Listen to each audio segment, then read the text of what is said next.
د بوټانو مې ځیر اغوستي ول، لاسونه یې زموږ تړلي ول، لکه موږ یې په سینه کشۍ باندې پاس برجک ته یې جګ کړلو. بیا بوټان رانه واغېستل، جرابې واغېستلې، لباس یې واغېستی، هر څه یې رانه واغېستل. بس پیدا یې خوشې کړلو چې دا کوم ځای دی کوم ځای نه دی کومه سهاره موږ به یو ورک شو یا به ژوندي پاتې شو پاتې به نه شو اما که قدم کېښودلو واورې کې ننوتلو. یو دېرش که 22 کسان وو هغه مړه شوي وو ځکه چې هغه موږ ولیدل راوستي وو په هغې باندې 2 شپې تېرې شوي وي. موږ درموش کې ناست وو او شاته راپسې پولیس شو. بس داسې وویل چې نیم ساعت مزل به م کړی بس درموش یې زموږ وویشته په تماچه باندې ډزو باندې وویشته. بس هغې نه بعد او ټیرونه یې وویشتل. بس هغې نه بعد ترکیه وتښتېده ډریور او موږ یې ونیولو. بس چې موږ یې ونیولو اول ته یې والم راکړل هر څه یې رانه واخېستل.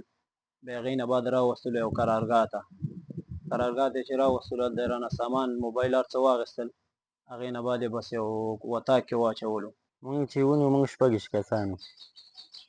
بس چې هلته یې ویوړو لاسونه یې راله تړلي او وښل یې راکوله اوبه یې راکولې او ډوډۍ نه راکوله. بس هره شپه یې وښلو.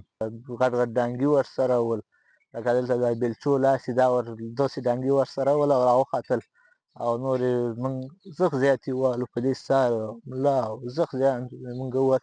موږ سره ډېرو هلکانو سرونه مات شول، دا وینې داسې په ولو یې راتوی شولې. موږ سره یو 3-4 هلکانو لاسونه یې وسوځول، په سیخانو باندې سیخان یې ورته سره کړي ول.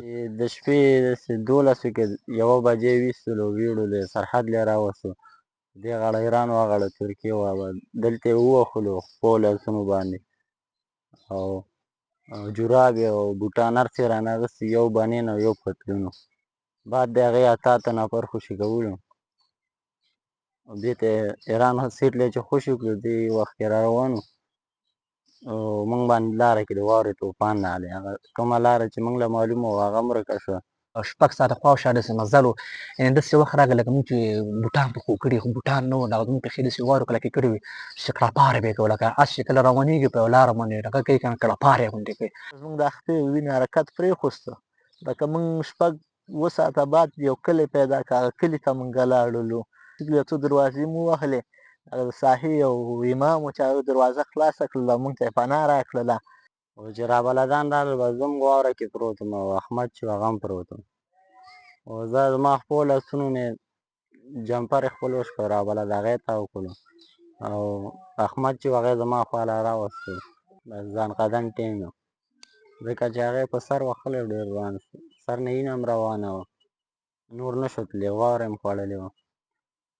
بس همداسې سترګې ایله پاتې شولې بس هغه هم هلته مړ شو. د هغې چې موږ خفګان له راوړو په شپه موږ له سهار له چې موږ خبر شو چې زموږ 52 نفرانو کې داسې 18 که 17 نفر را رسېدلي وو. بس سپي او لاسونه یې شنه شوي را رسېدلي او دا پاتې د 31 که 22 کسان وو هغه مړه شوي وو ځکه چې هغه موږ ولیدل راوستي وو په هغې باندې 2 شپې تېرې شوې وې واوره کې نه معلومېدل واوره پرې شوې خو تهران له چې رالو بس ملګرو له مې زنګ ووهلو ځکه 8 میاشتې ما ایران کې تېرې کړې وې. ملګري مې راسره وویل داسې داسې پیسې پیدا کړې زما لاسونه او خپې تورې شوي هم دي او شنې هم دي لاسونه خو مې شنه دي او خپې مې تورې شوي دي لږې لږې او زه هغې یو بل نه قرض کړي او را یې وړو شپه مې ورسره وکړه په سبا باندې زه روان کړم موټر کې ایران کې بس یو هسپتال راتلو بل هسپتال راتلو یعنې ماسخوتنه پورې موږ وګرځېدو موږ یې هسپتال کې وانه غوښتو ویل یې چې افغانان نه اخلو موږ رالم سفارت له سفارت کې بس د امارات والا و بس طالبان لاسونه او خپې راله په اسمان کې ګولۍ راله راوړې او جامې یې راکړې.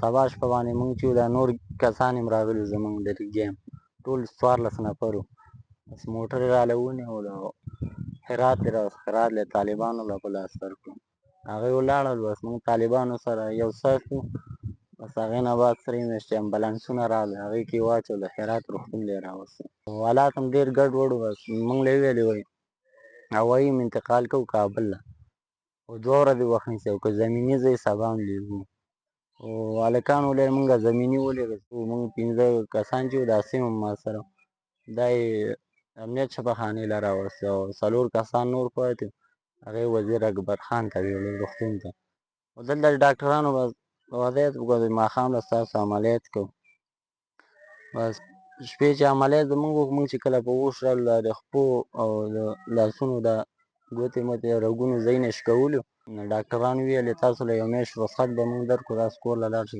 خدای پاک مهربانه شي دعاګانو دغه باندې تاسو یې ښه شئ که نه نور ستاسو د لاسونو او د خپو رګونه وچ شوي دي او د جوړېدو څه چانس یې نشته. چې لاړم بس هغې وویل نور څه لاره نه لرې، هغې جوړ کړله فرمې یې جوړ کړې په دې باید پلار ګوته ولګي ورور دې ګوته ولګي ستا عملیات وایي کوو. شپه مې ورسره وکړه سهار کې اوس عملیات لا نه ایستمه او ماښام یې راویستمه لاسونه یې هم راله خطا کړي خولې هم راله خطا کړي. خو د ترکیې د بهرنیو چارو وزارت ویان د دې ادعاو په ځواب کې BBC ته ویلي دا ډول بې بنسټه ادعاوې په ناعادلانه ډول د ناقانونه کډوالۍ پر ضد د ترکیې پر بریالي هڅې سیوری غوړوي.